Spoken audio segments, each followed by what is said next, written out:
नाज़रीन, मेरा TV news में आया सायरा सुमरो ऐं मां आहियां सैयद शमीला शिराजी। सबका पहिरीं नज़र हेडलाइन ते। वज़ीर आज़म शहबाज शरीफ चयो आहे त डिजिटल निज़ाम सबब करप्शन में काफ़ी हद ताईं घटिताई आई। ग़लतियुनि मां सबक सिखी अॻिते वधी रहिया आहियूं।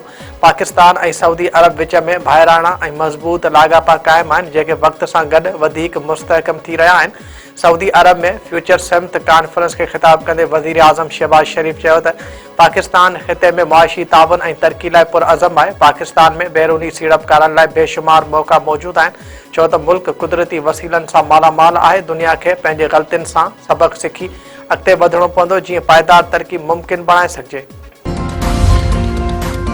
पाकिस्तान ऐं सऊदी अरब इक़्तिसादी ताउन फ्रेमवर्क लॉन्च करण जो ऐलान करे छॾियो। रियाज़ में वज़ीर आज़म शहबाज शरीफ ऐं सऊदी वली अहद मोहम्मद बिन सलमान विच में मुलाक़ात जो गॾियल पधरनामो जारी। परॾेही वज़ारत मुताबिक़ पाकिस्तान ऐं सऊदी विच में तारीख़ी भाईवारी वधीक मज़बूत बणाइण ते इतफ़ाक़ कयो वियो आहे। फ्रेमवर्क तहत इक़्तिसादी, वापारी, सीड़पकारी ऐं तरक़ियाती मनसूबनि ते ॻाल्हियूं थींदियूं। तवानाई, सनअत, IT, सियाहत, ज़राअत ऐं फूड सिक्योरिटी जे शोबे खे तरजीह ॾिनी वेंदी। इस्तांबुल में पाकिस्तान ऐं अफ़गानिस्तान विच में ॻाल्हियुनि जी आख़िरी कोशिश जारी। अफ़गान वफ़द जे मौक़िफ़ में बार बार तब्दीली, नतीजा ॾींदड़ ॻाल्हियुनि में रुकावट बढ़ियल। सिक्योरिटी ज़रनि मुताबिक़ पाकिस्तान ऐं अफ़गान तालिबान वफ़द विच में 3 ॾींहं 18 कलाकनि ताईं ॻाल्हियूं जारी रहियूं। ॻाल्हियूं हाणे आख़िरी दौर तरफ़ वधी रहियूं आहिनि। अफ़गान तालिबान वफ़द पाकिस्तान जे दहशतगर्दी ख़िलाफ़ कार्रवाई वारे मुतालबे ते इतफ़ाक़ कयो ऐं मेज़बाननि जी मौजूदगी में मरकज़ी मसइले खे तस्लीम बि कयो। ज़रनि जो इहो बि चवणु आहे त हर भेरे काबुल खां मिलंदड़ हिदायतनि सबबि अफ़गान तालिबान वफ़द जो मौक़िफ़ तब्दील थींदो रहियो आहे। काबुल मां मिलंदड़ गैर मंतकी ऐं नाजाइज़ मशवराई नतीजा न ॾींदड़ ॻाल्हियुनि जा ज़िम्मेवार आहिनि।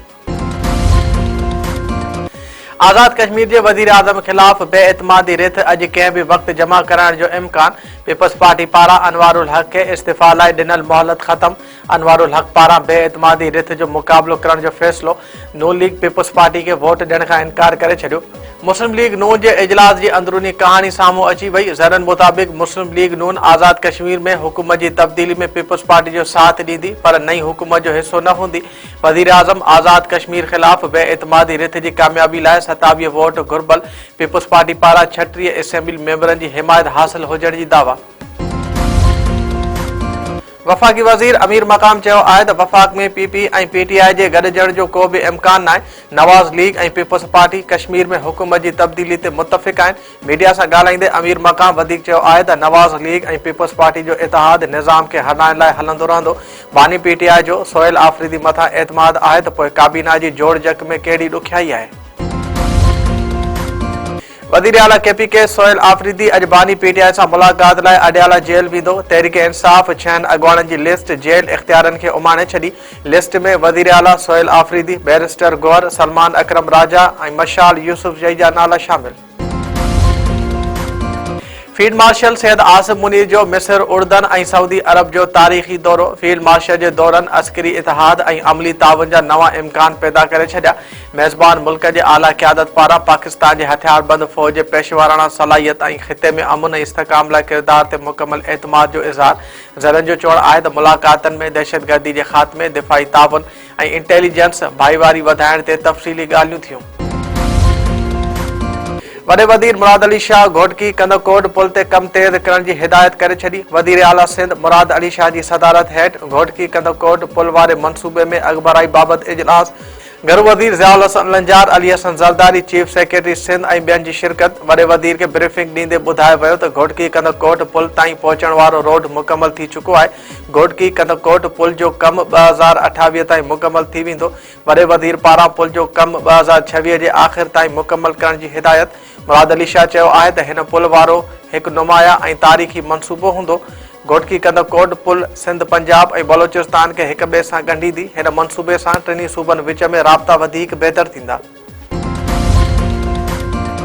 सिंध हुकूमत पारां कराची खां पोइ हैदराबाद, सखर ऐं लाड़काने में औरतनि ऐं शागिर्दनि लाइ स्कूटी जी ट्रेनिंग शुरू करण जो ऐलान। सिंध जे वधीक 3 ज़िलनि में पीपुल्स बस सर्विस जे दायरे खे वधाइण जो बि फ़ैसिलो। सिंध जे सीनियर वज़ीर शर्जील इनाम मेमर जी सदारत हेठि ट्रांसपोर्ट खाते जे अहम इजलास में येलो लाइन BRT जे अहम हिसे ताज हैदर पुल खे आम आवाम लाइ खोलण जो पिणु फ़ैसिलो कयो वियो।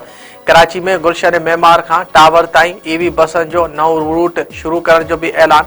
सीनियर वज़ीर शर्जील इनाम मेमर चयो आहे त सिंध सरकार औरतन खे बाइख्तियार बणाइण लाइ अमली कदम खणी रही आहे। हैदराबाद, लाड़काणे ऐं सखर में मुलाज़मत पेशा औरतन ऐं शागिर्दाणनि जे लाइ स्कूटीज़ हलाइण जी तरबियत शुरू कई पई वञे। हीअ सिख्या रुगो चुरपुर जो ज़रियो पर औरतन जी ख़ुदमुख़्तियारी ऐं रोज़गार जा मौक़ा वधाइण ॾांहुं हिकु अहम क़दम आहे। सिख्या मुकमल कंदड़ औरतन खे मुफ़्त ड्राइविंग लाइसेंस जारी कया वेंदा त जीअं खेनि कंहिं बि माली बार जो मुंहुं न ॾिसणो पवे। सजावल वेझो जत बिरादरी जे धुरनि में पुराणे तकरार तां ॿ ॼणा क़तल। ॿुढो टालपुर भरिसां हथियारबंदनि फायरिंग करे अब्दुल लतीफ़ जत ऐं मोहम्मद हाशिम जत खे क़तल करे छॾियो। वासन मूजिबि ॿई ॼणा बदीन जेल में कैदियुनि जी मुलाक़ात ते वञी रहिया हुआ त ताड़ में बीठल हथियारबंदनि हमलो करे क़तल कयो।